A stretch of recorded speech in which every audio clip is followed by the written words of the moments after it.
Brightmoor Kids, what is happening? We have a game for you. It involves this hula hoop. We got a couple contestants, and what they have to do is they're gonna be holding hands, and they're gonna have to transfer this hula hoop around their bodies. And if they do it in under, let me think of the time. Let's see, in under 2 minutes, we'll give them all a prize. They'll get fame, fortune, all the good things. Well, I don't know if all those are good, but they'll get it. If they don't do it, we're gonna laugh at them. Well, no, that'd be rude. If they don't do it, they don't do it, right? So, do you think they can do it? We'll find out. Okay.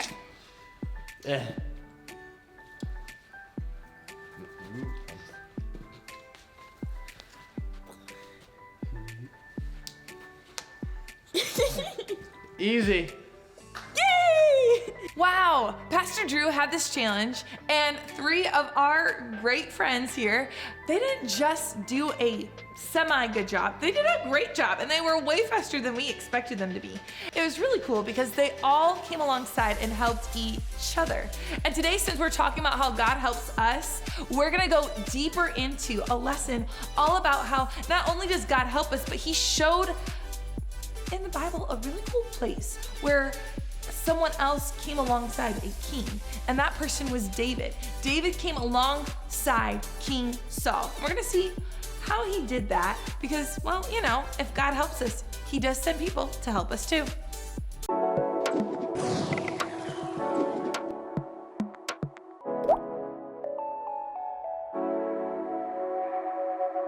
What's up, guys? My name is Sam the Snowman because I love snow, as you can see by my scarf and my snow pants. Today, our wonder truth is God helps us. Who is us? Us is me, us is you, us is we. Yeah, so I'm gonna say it one more time. God helps us. All right, I'm gonna need all the boys to stand to your feet. You're gonna repeat after me. I'll give you 3 seconds to stand up. 3, 2, 1. All right, repeat after me. God helps us. Great job, gentlemen. Take a seat. It's time for the ladies to stand up. I'll give you 3 seconds, and then you're gonna repeat after me. 3, 2, 1. God helps us. Great job, ladies. Boys, stand back to your feet, and we're gonna do it one more time. Okay, 3, 2, 1. God helps us. Great job, ladies and gentlemen. My name is Sam, and that is our wonder truth.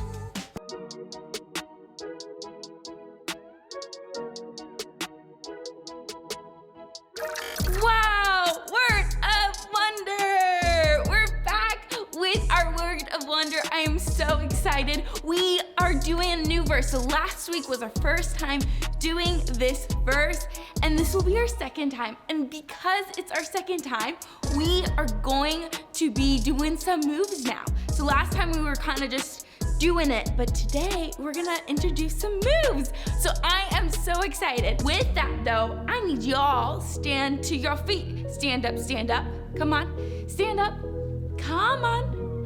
Awesome, awesome. All right, so I will say it. I don't have anyone with me today, but you say it after me. So I wanna still hear you guys say it after me, even though there's no one else, okay?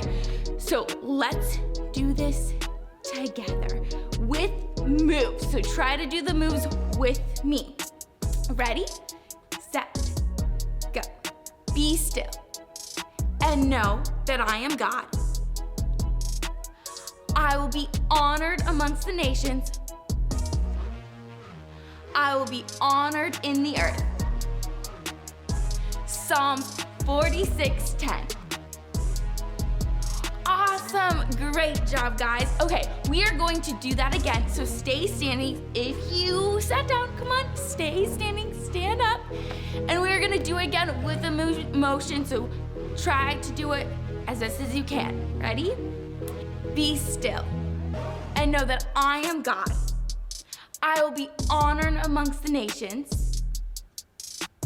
I will be honored in the earth. Psalms 46:10. Awesome! Great job, guys. And that was our wow!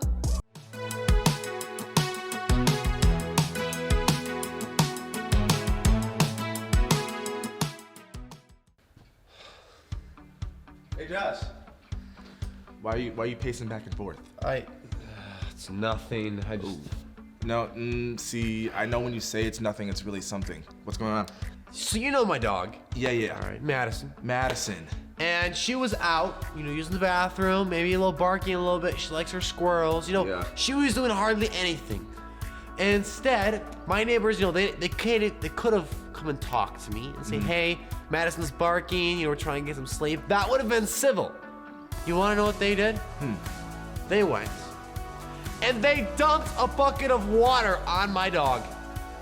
All over it. Okay, that's not cool. And so now, she's not even gonna go outside and use the bathroom. Ooh. She goes on my carpet because she's so scared. So what I thought? Yeah. I have a bucket of water here that I dipped in my toilet, and I'm going to pour it all over their air conditioning unit. Oh, that doesn't sound like the best idea. It sounds like you kind of want to get a little bit of revenge. You're right. I probably should pour it in their chimney. No, if it pours in their chimney, you'll be able to get inside their house. Thank you. No, thank you. I want to thank you. No, I think this reminds me of a story in the Bible actually, where King Saul and King Saul wanted to kill King David, and King David had the opportunity to get revenge on King Saul, but God helped him out of that revenge mentality, and I think God can help you too. That is true. So if you want to know more, yes or no? I do. Okay, well, lucky for you, we have a video to watch that explains more about this story. Okay, I'll watch it. I don't know if it's gonna do anything though, but I'll take your word for it. Okay. It is believed that in the time of kings and prophets, there were schools of prophets who followed the great prophets of Israel. They desired to know the Lord and lead Israel in the way of God's covenant and commands. Many of these young prophets left home, family, and society to join the prophetic order of the anointed senior prophet Samuel after the dark and fallen times of Judges, a time when there was no king in Israel and everyone did what was right in their own eyes. Among these schools was a spirited and dedicated company of 3 young prophets in training.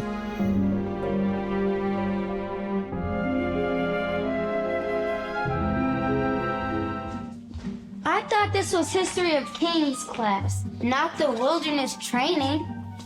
Be careful, Zara. That thing looks sharp. I just wanted to get a closer look.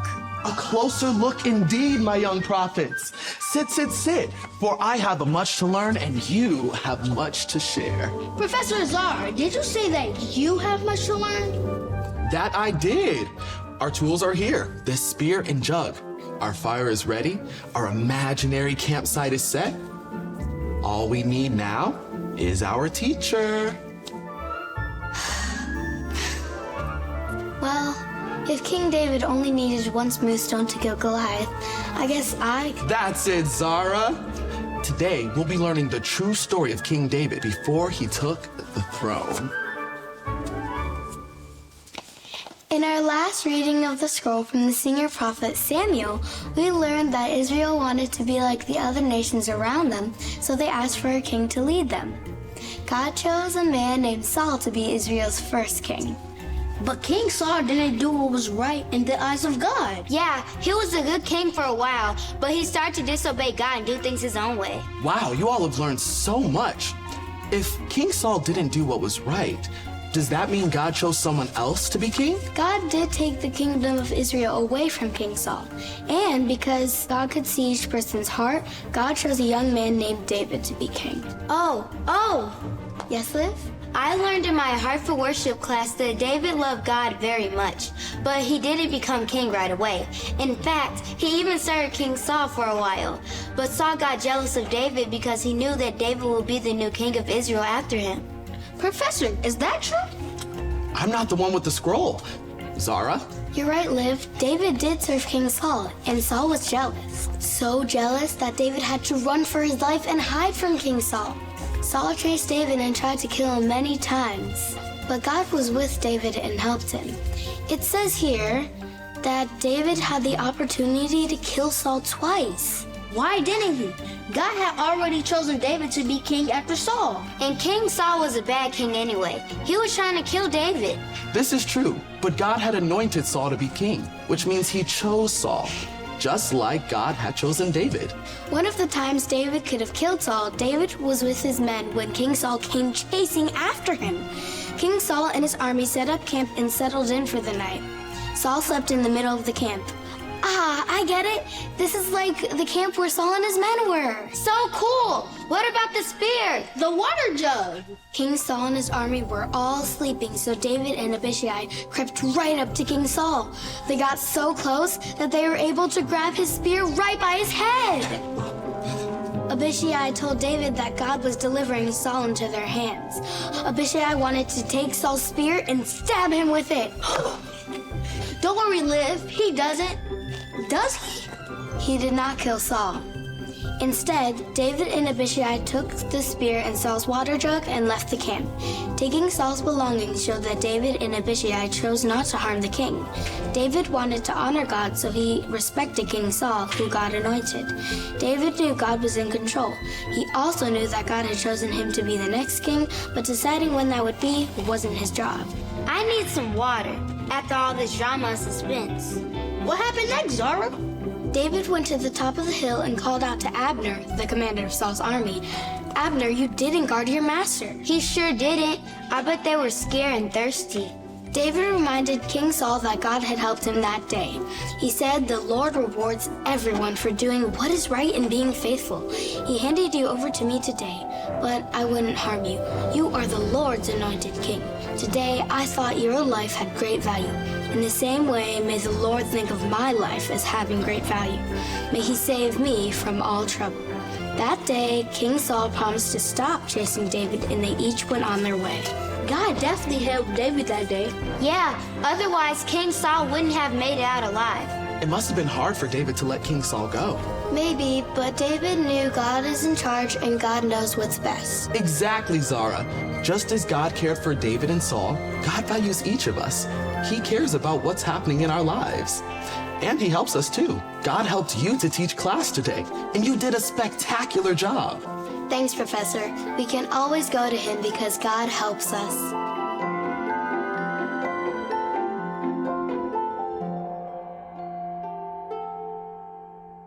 Okay, after a history of different prophets and leaders leading the Israelites, God finally anointed a king, and there was a king, and his name was Saul. And so Saul led the Israelites, and he was the first king, and he was a great king until he made some really big mistakes. Big things that he shouldn't have done. And so with that, God chose another king that wasn't in Saul's family, a whole different family. And that man that he chose was David. And the thing is Saul, when he heard this, he was not happy at all, to the point that Saul wanted to kill David. Oh my goodness. And so with that, though, God was with David and was protecting David from Saul. Saul wanted David to be killed. Saul and his army, they were chasing David, and after a long day of chasing him, they were really close to him, but they couldn't find him. So they decided to set up camp. Saul was in the middle of the camp, and his army was surrounding him, and it was late at night, and they were tired from trying to find David to kill him, so they went to sleep. However, David and his friend Abishai, they were close enough where they could see Saul's camp. And when it was late at night, David and Abishai, they snuck down into the camp. They weaved their way all the way to where Saul was. They saw him there in the center, and they saw the spear standing right next to his, where he was sleeping. Abishai said, David, this is God giving Saul into your hands. You have the ability to stab him with a spear. However, David said, I respect the king that God has chosen. And David did not kill Saul in that moment. And the story continues in 1 Samuel 26, verse 23. This is David's reply to King Saul, because King Saul found out that David was there. And this is what he says to him. The Lord rewards everyone for their righteousness and faithfulness. The Lord delivered you, as in Saul, into my hands today, but I will not, and I would not, lay a hand on the Lord's anointed. As surely as I value your life today, so may the Lord value my life and deliver me from all trouble. And then Saul goes on and replies to him. And what's so cool about this part of the story is that when David had mercy on Saul, it was showing something that God wanted us to know about when it comes to his love for us and how he comes alongside us. Because later on, we find out from the life of Jesus, years and years later, a descendant of David, that he would teach us to show mercy and what mercy really looks like. And it's cool because David wanted to be a man filled with integrity. And we can too. There's something in this story, in this part, when it comes to the mercy that David showed, that he became a great king, well known and honored. And it was because he had standards that helped him in the rest of his life, just like Jesus teaches us standards later on in the New Testament.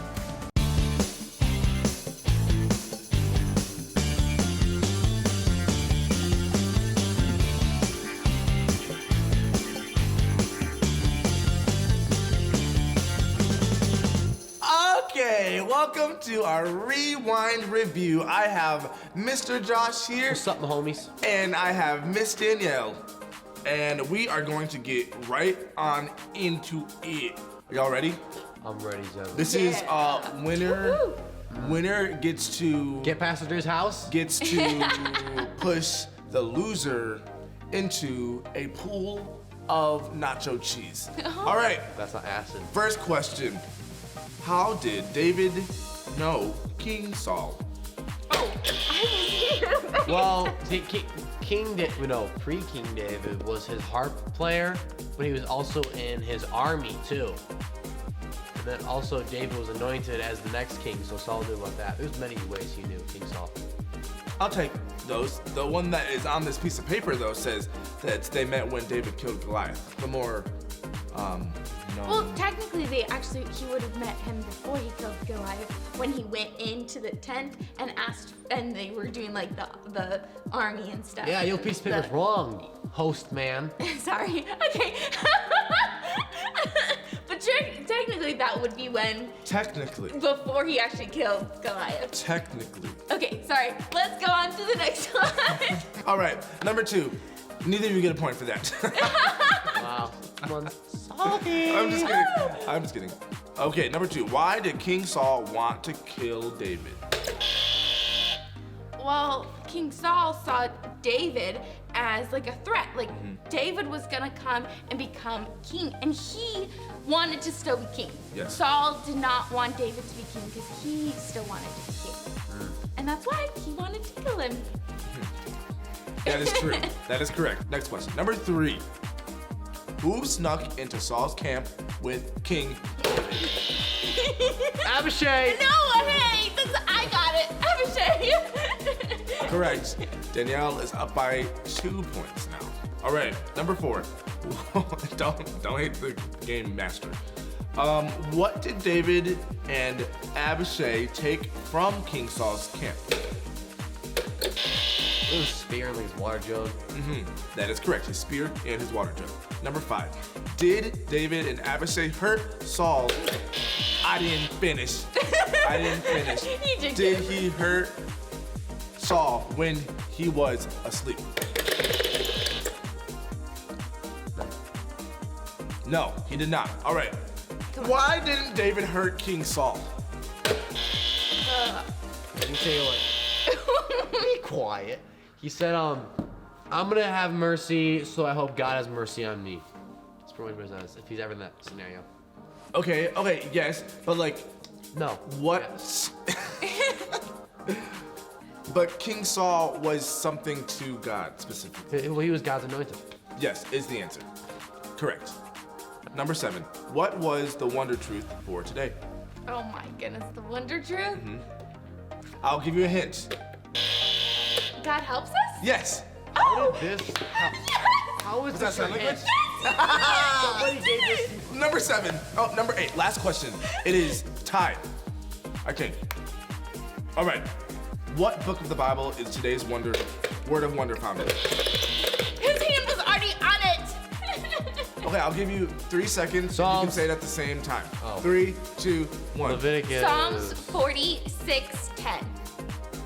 I was just looking for the book of the Bible, but extra points. Bias. We have a winner. Yeah!